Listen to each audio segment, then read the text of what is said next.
Christian home, and all my life I centered around the things that my parents taught me and the things that they fed into my life. And I began to understand that my connection to the church was through my parents. And I began to rely on them to supply my needs, for them to be my connection with who Christ was in my life.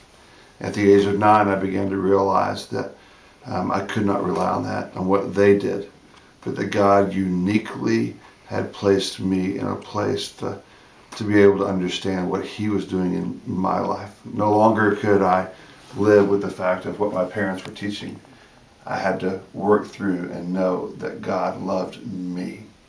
And from that time, I exchanged my life for the life of Christ and truly grasped what God was doing in and through me and my identity, and that I was with Him and walking with Him. And over my days in teenage years, I began to walk through that, and God just did some amazing things. And at 17, God just moved in my life to know that this is what I want to do the rest of my life.